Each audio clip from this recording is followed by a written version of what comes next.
नाम प्रीति भारद्वाज दलाल है। मैं सदस्य हूँ NCPCR राष्ट्रीय बाल अधिकार संरक्षण आयोग से, और ये हमारे जो अध्यक्ष हैं प्रियंका कानूनगो जी, उनकी डायरेक्शन के अंदर राष्ट्रव्यापी हमारा इंस्पेक्शन चल रही हैं, जो कि पूरे देश में पिछले 1.5 महीने से चल रही हैं।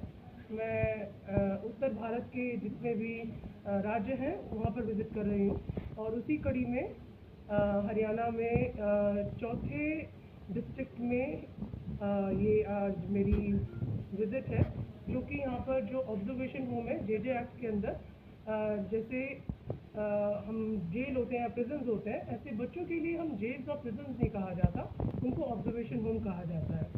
पूरे हरियाणा में बच्चियों के लिए जो लड़कियां हैं 18 साल से कम, उन्हें ऑब्जर्वेशन होम में रखा जाता है यदि उन्होंने किसी भी प्रकार का अपराध या आपराधिक सेक्शन या धाराओं के अंदर उनके खिलाफ कोई केस रजिस्टर हुआ हो। तो हरियाणा में एक ऑब्जर्वेशन होम डेजिग्नेटेड है जो कि करनाल में है, और वो महिला आश्रम में है। तो आज वहाँ पर हमारी विजिट थी। मैम, महिलाओं के अगर हम जंतर मंतर की बात करें तो लेडीज़ ने वहाँ पे पोस्ट उन्होंने खड़े बैठे हैं वहाँ पे, तो उसको किस तरह से देखते हैं आप? वो भी एक महिलाएं हैं। महिला में बच्चों के बारे में बात कर रही हूँ। वो बच्चे हैं, बेटियां बैठी हुई हैं। I think let me just complete it with the purpose for which I am here, and I am here for a briefing. यहाँ पर एक आपको जो यहाँ पर आने का जो पर्पस है उससे आप पहले आप उसी के बारे में एक मिनट में अपनी बात रख लेती हूँ। जो ब्रीफिंग का मतलब मेरे हिसाब से ये था, क्योंकि मैं चाहती थी कि आप सभी लोग यहाँ पर हों, आपको भी जिले के बारे में जिस पर्पस से ये नेशनल बॉडी यहाँ पर आई है, और हम लोग आप लोगों के साथ यहाँ पे बताना चाह रहे हैं कि क्या हमने देखा और हुआ कि करनाल जो है यहाँ पर महिला आश्रम जिनको कहा जाता है, मतलब कि एक ही ऐसा डेजिग्नेटेड गवर्नमेंट का आश्रम है जहाँ पर कि महिलाओं को रखा जाता है। तो ये बहुत ही हैरानी का विषय है कि यहाँ पर हर प्रकार के, चाहे वो आश्रित हो, निराश्रित हो, चाहे वो मेंटली चैलेंज हो, चाहे वो अंडर 18 हो, चाहे वो ओवर 18 हो, सभी को एक कैटेगरी में रखकर एक ही साथ जगह पर खाना खिलाया जाता है, एक ही साथ बैठ के एक ही डाइनिंग हॉल में, एक ही किचन में, एक ही प्रेमिसेस में वो घूमती है, एक ही टीवी उनके पास है, जो कि हमारे JJ एक्ट के एकदम विरुद्ध है। यहाँ पर ऑब्जर्वेशन होम में केवल 3 लड़कियाँ हैं जो कि ओवर 18 उनकी एज हो चुकी है। 18 से वो बच्चियाँ अब नहीं रही हैं, वो अडल्ट हो गई हैं। तो उनके लिए एक्ट के अंदर प्रावधान है कि प्लेस ऑफ सेफ्टी होना चाहिए, जो कि हरियाणा में जो कि हमें अधिकारियों ने बताया कि पूरे हरियाणा में कोई भी लड़कियों के लिए डेजिग्नेटेड प्लेस ऑफ सेफ्टी नहीं है। और यदि किसी लड़की को या किसी भी लड़के को जो कि JJ एक्ट के अंदर जिनको सज़ा मिली है, तो सज़ा मिलने के बाद स्पेशल होम डेजिग्नेट होता है, वो भी यहाँ पर नहीं है। तो ये चिंता का विषय है, बिकॉज जहाँ पर लड़कियाँ रह रही हैं वो ऑब्जर्वेशन होम है। इनकी तीनों की एज 18 से अबव है, जो कि प्लेस ऑफ सेफ्टी में होनी चाहिए वो लड़कियाँ, और वो ऑब्जर्वेशन होम में है। Observation home place of safety है नहीं, तो ये एक बहुत ऊपोगी स्थिति है। इसके लिए हमने उनको प्रॉपर डायरेक्शन दिए हैं यहाँ पे अधिकारियों को कि आप नोटिफिकेशन जारी करवाइए कि प्लेस ऑफ सेफ्टी और लड़कियों के लिए और ऑब्जर्वेशन होम के साथ साथ स्पेशल होम भी लड़कियों के लिए होना चाहिए।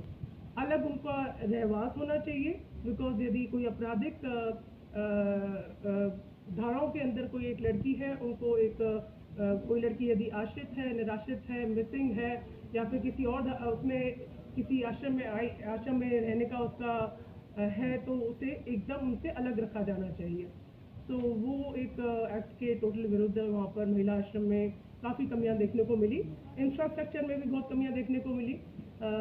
अगर बात करेंगे तो हमने काफ़ी कुछ उनको डायरेक्शंस दी हैं, रिकमेंडेशंस भी दी हैं। अभी यहाँ पर आपके आने से पहले वही PWC के मेंबर्स भी थे, JJB बोर्ड के मेंबर्स भी थे, मेरे साथ SCPCR की सदस्य भी हैं, यहाँ पर डेजिग्नेट की गई हैं। यहाँ पर ये भी सुबह से हमारे साथ इंस्पेक्शन में है, और आप लोगों के माध्यम से ये बताना चाह रहे हैं कि जितनी जो भी कमियां पाई गई हैं उनको पूरा करने का आई थिंक NCPCR की तरफ से एक लेटर जारी होगा जो कि संबंधित अधिकारियों को भेजा जाएगा and we just really think कि उसको पूरा किया जाए। बट काफ़ी टोटली अगेंस्ट द लॉ और पता ही नहीं है कि होना भी चाहिए या नहीं होना चाहिए। तो अवेयरनेस का इशू अधिकारियों में भी है। बच्चों के लिए कोर्ट ने भी डायरेक्शन दी कि मेंटल हेल्थ बोर्ड हर जिले में होना चाहिए और उनके लिए काउंसलर की वो उनकी रिक्वायरमेंट। बिल्कुल, वहाँ पर एक काउंसलर यहाँ पर हमारे को मिली हैं जो यहाँ पर रेगुलरली आती हैं। यहाँ पर 2-3 लड़कियाँ थी जो कि इनको हाईकोर्ट के ऑर्डर से यहाँ पर थी। 2 लड़कियों के लिए हमने मेडिकल बोर्ड के गठन करने के आदेश दिए हैं जो कि गठन होगा जिसका कुछ लड़कियों के लिए काफ़ी सारी चीज़ें हैं जो कि हम पब्लिक में भी नहीं हम इसके बारे में बात कर सकते, लेकिन आपको उसके बारे में थोड़ा बहुत मोटा बताया जा सकता है। जी, अधिकारों की बात करते हैं, जैसे कि वहाँ पे आपने विजिट किया, फिर कुछ कमियाँ पाई गई, दोबारा फिर किस तरह से उसको देखें तो ठीक होएंगी नहीं होएंगी, किस तरह का किसके अधिकार के क्षेत्र में? यहाँ पर प्रतिबद्धता है। हमारे साथ सारे अधिकारी भी हैं, हम लोग भी इसीलिए पर्पस एक विजिट और इंस्पेक्शन का यही रहता है कि जो कमियां हैं वो हमारे को उजागर की जाए और उस पर फिर like you know what you से फॉलो अप रेगुलरली हुआ जाए। अब सेंटर से हम स्टेट से यहाँ पर है, आई थिंक इनकी भी ड्यूटी बनती है SCPCR की कि ये भी रेगुलर फॉलो अप यहाँ पर करें। मैडम, बच्चों की ट्रैफिकिंग का बड़े मामले सामने आ रहे हैं, बाहर को तस्करी करके ले जाया जाता है, एक स्टेट से दूसरे स्टेट में ले जाता है, बिहार से काफ़ी मामले आ रहे हैं सामने, उसको रोकने के लिए क्या? उसकी बात और थोड़ी, हम आपको यहाँ पे 3 बांग्लादेश के मामले मिलेंगे। 3 जिलों में विजिट कर चुके हैं, चौथा जिला था। उन्हें कंपेयर की बात की जाए, कर्नाटक का कौन सा नंबर बोल रहे हैं? देखिए, यहाँ पे एक्चुअली ऑब्जर्वेशन होम की हम बात करें तो यहाँ पे लड़कियों का एक ओनली है। दूसरा, यहाँ पर मधुबन में हमारे को अभी विजिट करना है, वो नेक्स्ट विजिट में होगा। मधुबन में हमारे को एक्सपेक्टेशन ये है क्योंकि वो प्रॉपर एक तो पुलिस ट्रेनिंग इंस्टीट्यूट है, वहाँ पे अकेडमी है, तो उनको प्रॉपर रखरखाव ऐसा हमें मान के चले कि होगा। लेकिन फरीदाबाद में भी ऑब्जर्वेशन होम में 70-80 लड़के थे, लेकिन सुविधाएं बहुत अच्छी नहीं थी। दिया जब कुछ जा रहा था लेकिन फिर भी काफ़ी कंप्लेंट्स आई थी। पेस ऑफ सेफ्टी वहाँ पर 150 बच्चे थे, 7 जिलों से बच्चे वहाँ पर रखे जाते थे जिनकी उम्र 16 साल से लेकर 21 साल के बीच में है, और वहाँ पर भी 150 बच्चे हैं। उसमें आप माइनर भी रह रहे हैं, मेजर भी रह रहे हैं, तो बहुत सारी कमियां और फ्लॉन्ट लॉ का उल्लंघन किया। तो यहाँ पर आपने कितने दिन बाद सर्वे किया है? आप आए कितने दिन बाद? देखिए, मैं अभी मार्च में अभी तो यहाँ पर मेरा अपॉइंटमेंट हुआ है और रेगुलरली ऐसा रहेगा कि हम SCPCR से भी और संबंधित अधिकारियों से भी संपर्क में रहेंगे और आते रहेंगे। तो आप जिन लोगों हर 6 महीने बाद या 4 महीने बाद यहाँ पर चक्कर लगाना जरूर आप लोगों के जरूर दर्शन खिलाड़ी होंगे। मैडम प्रोटेस्ट कर रहे हैं, दिल्ली बैठे हुए बेटियां भी होंगी, जिस तरह से देखते हैं।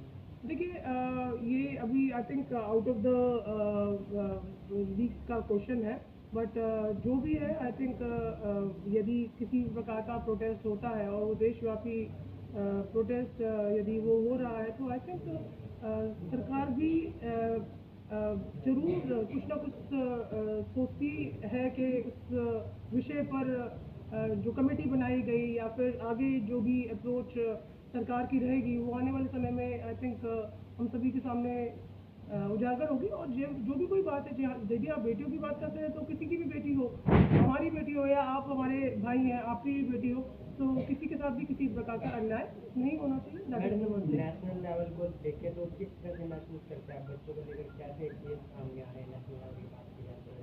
देखिए, केस हर प्रकार के आ रहे हैं, बिकॉज अभी हम बात करें तो पॉक्सो के जो मैटर्स हैं, जो सेक्सुअल क्राइम्स हैं बच्चों के, तो जब से हमारा जो एक्ट बना है, ये जो 2013 में बना, उसके बाद से जब कोई एक्ट बनता है तो ये पता चलता है कि हाँ, कानून तो बन गया, कितने लोगों को उसके बारे में पता है, कितनी अवेयरनेस है उसके बारे में। अब 2013 में बना, 23 है, 10 साल हो गए। 10 साल के अंदर अब लोगों को एक्चुअली POCSO पूरा बोलना भी नहीं आता, कई बार मुझे भी डिफिकल्टी होती है बोलने में। तो जब आप ये बताइए कि आप मार को उसमें बोलने में, कहने में और समझने में डिफिकल्टी है, तो जिन लोगों के साथ ये होता है तो मैटर्स आर ग्रेव, अवेयरनेस आ रही है।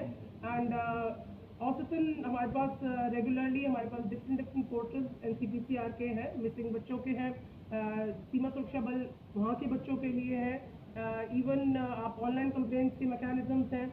यू जस्ट नेम इट, ई बाल स्वराज हमारे अलग अलग, आप यदि NCPCR की वेबसाइट पे जाएंगे तो you will see different activities, different things are happening, regular benches लगती हैं। अभी आने वाले समय में हमारी दिल्ली में जो है रीसेटलमेंट कॉलोनीज हैं, जो रैक पिकर्स बच्चे होते हैं, तो अब दिल्ली के बाहर जैसे ही आप करनाल से आगे जाएंगे, बाहर जाएंगे, दिल्ली के पास पहुँचेंगे जो कूड़े का ढेर है, तो अभी नेक्स्ट वीक हमारी दिल्ली में रैक पिकर्स बच्चों के लिए जो रीसेटलमेंट कॉलोनीज में है, उनके लिए हमारी बेंच लग रही है और हम एक्सपेक्टेड है कि 250 से 300 कंप्लेंट एक दिन में हमारे पास, हम उनको सुनेंगे। पॉक्सो एक्ट के जैसे केस आते हैं, कई बार देखे जाते हैं बच्चों के साथ, तो ये दबे रह जाते हैं, इसको किस तरह से अवेयरनेस किया जाता है? देखिए, दबे रह जाते हैं मतलब कि सामने नहीं आ पाते या फिर कोई बता नहीं सकता बच्चों के साथ ऐसा हुआ है। देखिए, ऐसे केसेस भी आते हैं जहाँ पे मिसयूज भी होता है, ठीक है, बच्चे नहीं बता पाते अपने माँ बाप। हाँ, तो वही चीज़ है, बिकॉज बट आई थिंक ऐसे केसेस है और यहाँ पर भी बच्चियाँ भी ऐसी हैं, उन्होंने अपने पेरेंट्स के खिलाफ इल्ज़ाम लगाए हुए, तो आप ये कह नहीं सकते। It is a very scattered, बहुत ही बड़ा विषय है, इसमें हम यदि बात करें तो इसमें हम पूरा एक आई थिंक चाहे 3-4 घंटे का प्रॉपर सेशन हो सकता है इस चीज़ में, और आई थिंक वो भी आयोग की मंशा है कि आने वाले समय में हरियाणा में भी अवेयरनेस इस सेक्सुअल क्राइम्स के ऊपर जरूर हम करेंगे। मैम, केरला स्टोरी को कैसे देखते हैं? आपको बैन भी कर दिया है कई जगह पे, पश्चिम बंगाल में कर दिया, आप तो कैसे देखते हैं? जी, मैंने तो देखी नहीं movie, I haven't seen the movie as yet, but considering the fact कि जो भी टॉपिक है बैन है, every it is a federal structure, if the state has banned it has its own compulsion, तो उस पर मेरा टिप्पणी करना आई थिंक ठीक नहीं है।